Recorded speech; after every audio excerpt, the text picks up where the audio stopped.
First జాబితా విడుదలైనాక Telugu Desam Janasena party వాళ్ళ నుంచి వాళ్ళ అధినాయకులు ముందుగా చెప్తున్న మాట ఏంటంటే మేమే అధికారంలోకి వస్తాం, వైసీపీ పార్టీ ఇంకా ఇంటికి వెళ్ళిపోతుంది, జగన్మోహన్ రెడ్డి దిగిపోతున్నారంటూ కూడా రెండు పార్టీల అధినాయకులు చంద్రబాబు నాయుడు, పవన్ కళ్యాణ్ చెప్తున్నారు. ఏమంటారు మీరు? ఈ రాష్ట్ర ప్రజలకి ముఖ్యంగా వైఎస్ఆర్ కాంగ్రెస్ పార్టీ నుంచి మేము తెలియపరుస్తున్నాం. ఆనాడు మరి జనసేన పార్టీ తెలుగుదేశం పార్టీతోటి పొత్తు అనేది ఒకటి పెట్టుకొని రాష్ట్రంలో మరి ఒక కక్ష సాధింపు చర్యగా వైఎస్ఆర్ కాంగ్రెస్ పార్టీని ఓడించటమే ఎజెండాగా పెట్టుకొని మరి పవన్ కళ్యాణ్ గారు ఆ రోజున సభల్లో మనకి రానున్న రోజుల్లో మరి తెలుగుదేశం పార్టీతో మనం పొత్తు పెట్టుకొని రాష్ట్ర భవిష్యత్తు కోసం మనం ప్రణాళిక సిద్ధం చేశాను. మన జనసేన పార్టీ వాళ్ళకి ఉమ్మడిగా 65 సీట్లలో నేను డిమాండ్ చేస్తున్నాను. మనకి చంద్రబాబు నాయుడు గారు 65 సీట్లు ఇస్తారు. అసెంబ్లీలో మన జనసేన యొక్క పార్టీ వాణిని మనం వినిపించాలి, జగన్మోహన్ రెడ్డిని మనం ఎండగట్టాలనేటువంటి ధోరణితోటి ప్రజలను రెచ్చగొడితే మరి జన సైనికులు కూడా సీఎం సీఎం సీఎం అని పగరబాలు పలికారు మరి ఆ రోజున. కానీ తీరా చూస్తే చంద్రబాబు నాయుడు యొక్క అనైతికత, ఆయన యొక్క ఆలోచన విధానం కూడా ఈరోజు చూస్తే జనసేన పార్టీని భూస్థాపితం చేయాలి అనేటువంటి ఒక దృఢ సంకల్పంతో చంద్రబాబు నాయుడు గారు మరి ఈ రోజున మాయమాటలతోటి మరి ఈరోజు జనసేన పార్టీకి 24 సీట్లు మాత్రమే అసెంబ్లీ స్థానాలు కేటాయించడం జరిగింది. ఈ రోజున రాష్ట్రంలో జన సైనికులు ఈరోజు మరి చాలా నిరాశగా ఉన్నారు. ఆ రోజు మనకి జనసేన పార్టీకి 60 సీట్లు ఇస్తారు, 10 పార్లమెంటు స్థానాలు ఇస్తారని చెప్పేసి ఆ రోజున చంద్రబాబు నాయుడు చెప్పారని రాష్ట్రం మొత్తం కూడా మీరందరూ కూడా సందడగా జనసేన జెండాలు పట్టుకొని దాదాపు మీ సంబరాలు జరుపుకున్నారు. కానీ ఈ రోజున జన సైనికుల మీద జనసేన పార్టీని నమ్ముకొని మరి ఎమ్మెల్యే అభ్యర్థులుగా కుటుంబాల్లో ఉన్నటువంటి ఆస్తులను తాకట్టు పెట్టి పవన్ కళ్యాణ్ గారి మీద నమ్మకం మీద ఈ రోజున ఆర్థికంగా వాళ్ళు పార్టీ బలోపేతం కోసం మరి వాళ్ళు చాలా ఖర్చు పెట్టడం జరిగింది. తీరా చూస్తే 24 సీట్లకు మాత్రమే పరిమితం అనేసరికి మరి జనసేన అభ్యర్థులు మరి ఈ రోజున రోడ్డున పడ్డటువంటి సంఘటనలు ఈ రోజున ఉన్నాయి, మన కళ్ళ ముందు చూస్తున్నాం. ఇప్పటికైనా జన సైనికులారా తెలుసుకోండి, వైఎస్ఆర్ కాంగ్రెస్ పార్టీలో గౌరవ ముఖ్యమంత్రి గారు మీకు కాపు సామాజిక వర్గానికి సంబంధించి 34 స్థానాలు కల్పించడం జరిగింది.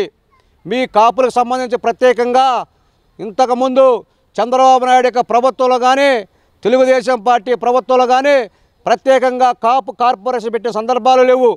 తెలుగుదేశం పార్టీ వాళ్ళు ఎప్పటికీ మిమ్మల్ని రాజకీయంగా వాడుకుంటున్నారు తప్పితే సామాజిక కానీ రాజకీయ ఎదుగుదల కోసం ఏనాడు పాటుపడలేదు. కానీ గౌరవ ముఖ్యమంత్రి గారు మాటిచ్చారు, అన్ని కులాలకు నేను సుమతి స్థానం కల్పిస్తానని చెప్పినటువంటి మన ప్రీతమ ముఖ్యమంత్రి గారు కాపులకు సంబంధించి ప్రత్యేకంగా కాపు కార్పొరేషన్ నియమించి వాళ్ళకి మరి కాపులకి ఈ రోజున రాష్ట్రంలో జగన్మోహన్ రెడ్డి గారి ప్రభుత్వంలో ఎంత మేలు జరుగుతుందో ఆ కాపుల యొక్క మహిళమ్మ తల్లుల్ని అడిగితే ఈ మీ యొక్క పద్ధతి ఏందో తెలుస్తుంది. మహిళమ్మలకు మరి జగన్మోహన్ రెడ్డి గారు హక్కుని చేర్చుకొని కాపు సామాజిక వర్గానికి కూడా పెద్దపీట వేయడం జరిగింది ఈ రోజున. కానీ ఈరోజు చంద్రబాబు నాయుడు గారి యొక్క ముసలితనంలో వృద్ధుడైపోయాడు ఆయన. ఈరోజు చెప్పిన మాట రేపు ఉదయానికి మర్చిపోతాడు. రేపు ఉదయం చెప్పిన మాట రాబోయే రోజుల్లో జనసేన వాళ్ళకి మంచి భవిష్యత్తు ఉందని చెప్పాడు. కానీ తీరా ఈరోజు చూస్తే మీకు ఏం చేశాడు? జనసేన పార్టీకి తీరని అన్యాయం చేశాడు, తీరని లోటు చేశాడు.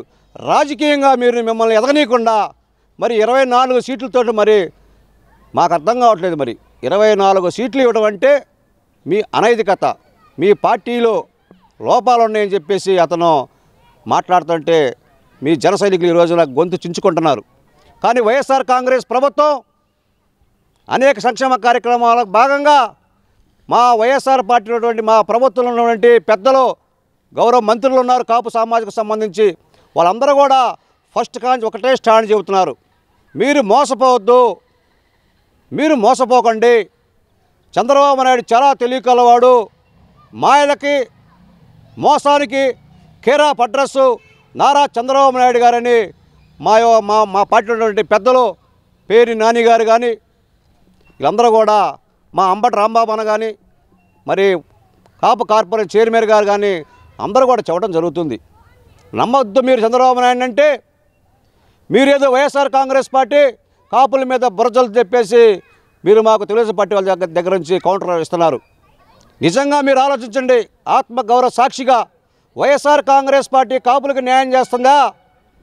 మీరు చంద్రబాబు నాయుడు గారి ట్రాప్లో పడి మరి ముఖ్యమంత్రిగా ఉన్నటువంటి జగన్మోహన్ రెడ్డి గారిని ఏదో కారణం సాగు చూపించి అధికారం నుంచి దూరం చేయాలని ఒక దాహం తప్ప పవన్ కళ్యాణ్ గారికి ఈ రాష్ట్రంలో ప్రయోజనాల కోసం జనసేన పార్టీ నడపట్లేదని మా దివ్యాంగుల వైఎస్ఆర్ విభాగం తరపున మేము తెలియజేస్తున్నాం.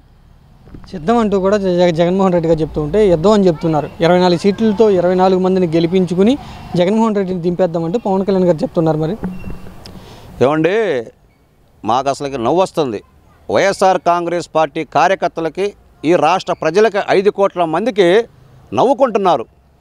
జగన్మోహన్ రెడ్డి గారు గౌరవ ముఖ్యమంత్రి గారు ముఖ్యమంత్రి అయిన దగ్గర నుంచి కూడా రాష్ట్ర ప్రజలకి పాదయాత్రలో కానీ ఓదార్పు యాత్రలో కానీ ప్రజలకు ఇచ్చినటువంటి హామీలను తూచా తప్పకుండా ఈరోజు అమలు చేస్తున్నటువంటి ముఖ్యమంత్రి జగన్మోహన్ రెడ్డి గారు. దానికి సంబంధించి ఈ రోజున 5 సంవత్సరాల కాలంలో దాదాపుగా ఇంకొక 50 రోజుల్లో మళ్ళీ మనకు అసెంబ్లీ ఎన్నికలు రాబోతున్నాయి. జగన్మోహన్ రెడ్డి గారు సిద్ధం అనే ఒకటువంటి నామకరణం చేసి ఈ రాజకీయాల్లో అనేకమైనటువంటి అబద్ధాలు వాగ్దానాలు చెప్తారు, మాయమాటలు చెప్తారు ప్రజలకి. కానీ వైఎస్ఆర్ కాంగ్రెస్ పార్టీ అధినేత గౌరవ ముఖ్యమంత్రి గారు ఒకటే చెబుతున్నాడు. ఈ భారతదేశంలో ఏ రాజకీయ నాయకుడు కూడా చెప్పనటువంటి విధంగా గౌరవ ముఖ్యమంత్రి గారు చెబుతున్నారండి. ఏమని చెబుతున్నారు? ప్రజల మొత్తానికి తెలుసు, ప్రజా సంక్షేమం తీసుకునే లబ్ధిదారులు అందరికీ తెలుసు. రాష్ట్రంలో నేను ఎన్నికలకు పోతున్నాను, పోయే ముందుగా మీ బిడ్డగా, మీ తమ్ముడిగా, మీ మామయ్యగా, మీ అన్నగా పరిపాలన మీకు నచ్చితే, మీ కుటుంబంలో మా ప్రభుత్వం ద్వారాగా లబ్ధి పొందితే నాకు ఓటేమనేటువంటి ఏకైక ముఖ్యమంత్రి భారతదేశంలో ఉన్నారంటే అది అతను ఒక వైఎస్ జగన్మోహన్ రెడ్డి గారు తప్పితే ఏ రాష్ట్రంలో ఏ ముఖ్యమంత్రి లేడు. 14 సంవత్సరాలు ముఖ్యమంత్రి చేశాడు చంద్రబాబు నాయుడు గారు. రాష్ట్ర ప్రజలకు ఏం చేశాడండి? ఎన్నికల ముందు మేనిఫెస్టో అంటాడు, ఎన్నికలు అయిపోయిన తర్వాత మేనిఫెస్టో తీసుకెళ్ళి డస్ట్బిన్లో పడేస్తాడు, వెబ్సైట్లో పెట్టడు.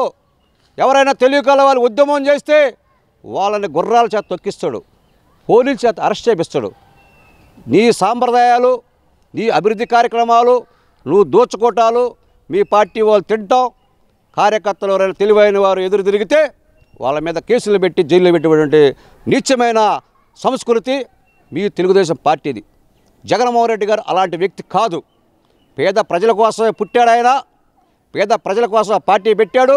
ఆ పార్టీలో ఉంది పేదల గురించి పెట్టిన పార్టీ రైతు శ్రామికుడు అటువంటి నామకరణాలు చేశాడు. తెలుగుదేశం పేరు ఎన్టీ రామారావు గారు పెడితే మీరు ఆ జెండాలు లాక్కొని ఈరోజు జనాల్లోకి వచ్చి మాయమాట చెప్పి మీరు మీడియాలు పెట్టుకొని పేపర్లు పెట్టుకొని ఈరోజు మీరు డ్రామాలు ఆడుతున్నారు. యువత చాలా తెలివిగా ఉన్నారు. ప్రతి అందరి దగ్గర అక్క చెల్లెమ్మలు అవ్వ తాతల దగ్గర ఈరోజు అందరి దగ్గర స్మార్ట్ ఫోన్లు ఉన్నాయి.